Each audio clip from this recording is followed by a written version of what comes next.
So I'm reading something here, Dr. Promise. Yeah. And it says, man's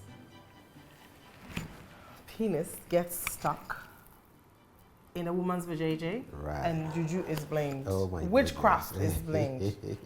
How true Really is that? funny, I know. I mean, it's certainly no witchcraft, but it has been attributed to witchcraft in most parts of Africa. I think a few years ago, for instance, in Zimbabwe, when a lady experienced that, she went to sue the boyfriend, that the boyfriend had put a fidelity spell on her. And isn't that funny? Yeah. Go to the court that my boyfriend has put a fidelity spell on me. That's how come. Which court did you go to? which caused a lockup when I was engaged with somebody else, you know. But it's no juju at all. So it's, I mean, yeah, there's a medical explanation to it. We actually call it penis captivus. Can you say that? Penis captivus. Yeah, like you Penis capture the penis. captivus. Yeah. Okay. You know, so what happens What is, causes that? you know, during sex, the penis inside the vagina gets increasingly engorged, like it receives more blood flow. So it gets even bigger when it gets in there. And then as the woman is approaching orgasm, the vagina is tightening. So there's tightening, there's enlarging. So then it gets to a point that it's too tight and it's too big in. So then it gets So it stuck gets in. stuck. So Do you have a dog? It's common in dogs, actually. Yeah. So how do you get rid of, how do you rectify something like that? I mean, so from what I've explained, naturally, if you let them be, after some time, it will take care of itself. But you see, they get anxious, then the anxiety makes it worse. So a few times, they've had to be carried on tracks or whatever to the hospital. But we have medication we'll give to get the penis to cool off, and the vagina also relax. So you give both sexes? Yes, sometimes you give both, sometimes just the man, sometimes just the woman. So it's no juju. It's just one of those funny but rare things that we see medically. But of course, I guess if it was you involved in that, it would be a big deal for you. Isn't it? It usually doesn't last long, but you can imagine you will feel like it's... Yeah, but I think like you're saying, the anxiety will make it last longer. Exactly. Something that will probably take like 10 minutes. So is it normal though? It's normal.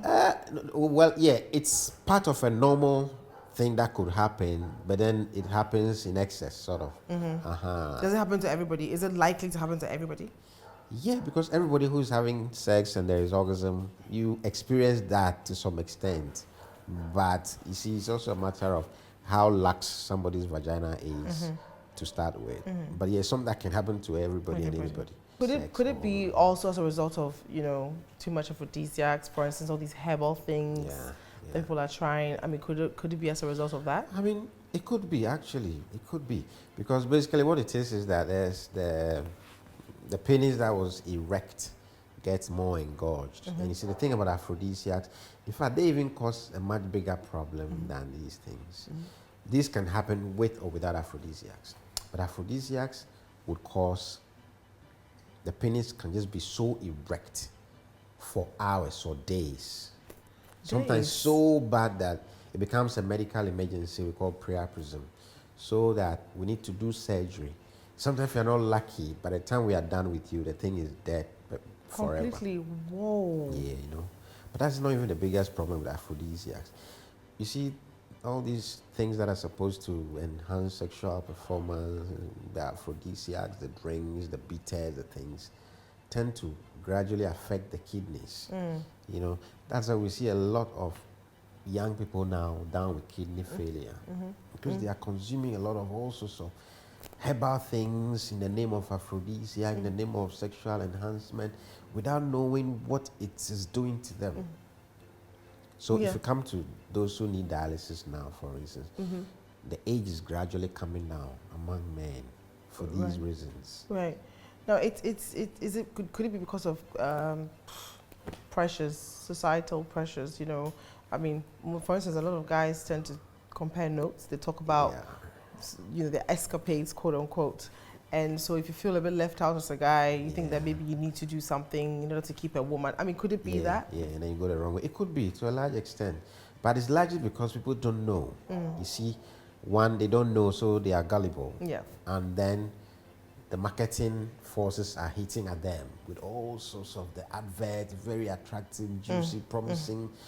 But then as a guy, you don't need all that. Yeah. You see, and I don't know, it could also be from you, the ladies. Pressures from the ladies, exactly. You know, it's as though, hey, this guy, you have to perform away. Then I mean, putting undue pressure on the poor lad. You see, but the thing is, the guy needs to know that it's not a race. It's not a sprint. There are so many ways to make your sexual partner comfortable and get great pleasure without dosing yourself with all sorts of things that will just make you sick or even kill you before. You know, before so have you had some, like, there has been some cases where some of these guys have died, right? Oh yeah, you've heard of people dying during sex, isn't it? Yes. But I've heard, now usually you hear older men dying during sex. And, you know, there's always a joke about, you know, older man and the young girl is overworking him. Right. But that's just the commonest, but it also happens to young people. Sometimes it's the whole thing about men in general not having a good health-seeking behavior. You see, for instance, if you're a woman, for instance, a woman who gets pregnant, for 9 months, you are being seen. So you are being checked every time. Something will be picked and sorted out for you. Men don't have that opportunity because we don't get pregnant. Yeah. Or you're confusing this with pregnancy. We don't get pregnant, right? Not at all. So we don't have that opportunity. So the man needs to make the extra effort to go get checked regularly, you see, so that there are so many men walking out there with all sorts of heart problems that have not been detected, so we can deal with it. Yeah. And so some very vigorous activity, it could be during a football match. You see some footballers collapse on the pitch, some died, some were able to, because there's some underlying heart thing that hasn't been detected, you know. Yeah. So for young men, yes, that's a key thing. That's a key thing. But it's also possible that there is some underlying heart problem. And then during aggressive sex, it gets worse within minutes. Then I mean, a lot of men say that sex is a form of exercise. So they, you know, they would rather exercise that way, and that could be the thing that will kill you if you don't check yourself. I get what you mean, yeah. But I mean, that shouldn't be the substitute for regular exercise. Right. And look, I have a friend coming over, and I know that he has a ton of questions to ask you. One thing that I'm finding so amazing lately, and it's a pattern that is going on, is that you hear of a lot of young men dying from, you know, diseases like stroke, for instance. I mean, case in point is the late Dumas. You know, I would never have thought that for such a young man. And he looked, and the thing about it is they always look so healthy. You know, is it because we are overexerting ourselves as people, especially the men? There's so much pressure on them. That's it. You see, so a lot of it is having to do with the stresses of life. You know. But isn't life itself very stressful? It is. In general. I mean, it's stressful for me as a woman. I know, right? But somehow, you probably have a way of coping, which is good. You need to find a way that works for you to get off some of the stress. You see, because life, like you said, in general, has become very stressful now. Very stressful. You wake up very early. You got to run around, stressed in traffic, taxi drivers annoying you here and there, people honking at you, people crossing you, traffic light not working. You are stressed by so many things. A lot of us have become so ambitious as well. Yes, which is good. Which is good. But then you shouldn't, it's always a trade-off. You know, like one of my senior colleagues used to say, if you rush yourself too much, you are reducing your life expectancy. You see what I mean? So, and there is every reason to be in a hurry, but not at the expense of your life or your health. You see? So we say that men should make time to check their health, regular exercise. One other thing is, you see, we tend to eat a lot of processed foods now, and that's a huge part of the problem.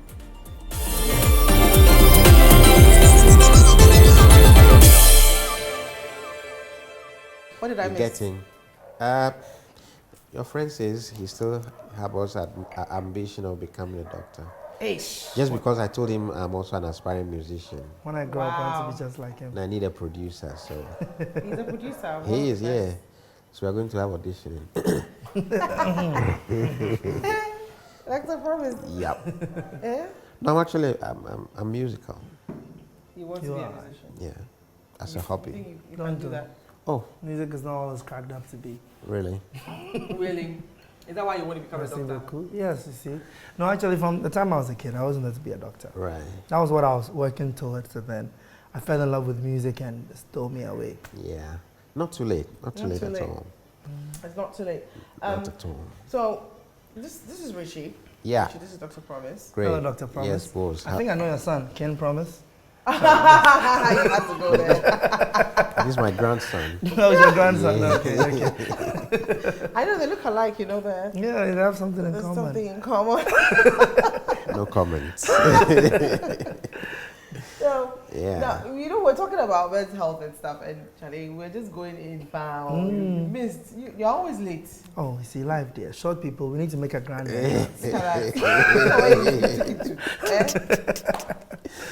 Yeah, that Now, makes sense. You know, we're talking about now women. There's a lot of these feminist groups now. A lot of these men are complaining Yeah. that they're not really having enough sex, and the women are too hard, quote unquote. And so, I mean, study shows that a man must ejaculate 21 times at least every month. Oh, you know all And that. they're not. Did you know that? I didn't know that. Okay. But now that I know this, Yes. I'm going to use it in Oh, all dear. my conversations. What is Oh, wrong with dear. you? 21 times in a month. And they're not getting. Let me finish. They're not Right. getting. They're not getting that. And so obviously that is part of the things that will prevent prostate cancer, for instance. And they're not even getting to do these things. I mean, could it be? I mean, Isn't it interesting that you chose just that one? well, that's one of the things that I've heard over and over. Question. The 21 times, should it be like spread out or like in one week? 21. Let's ask our consultant sexologist. I'm asking you because I read. So yeah. I mean, it's true. There is some recent research evidence that says that those who ejaculate 21 times in a month have some slight reduction in the risk of prostate cancer compared to those who ejaculate far less. I don't want to get prostate cancer. I know nobody wants, but listen. So I have to. No. So, but you see, so that was compared. The 21 times in a month was compared to something far less, about 4 to 6 times. Okay. Yeah, granted. Yes, that is scientific evidence. But there are much more important things that can be protective against prostate cancer than just plenty ejaculation. You see what I mean? So don't just take this one away. So diet is the major thing. Diet is very, very important. Diet is very, very important.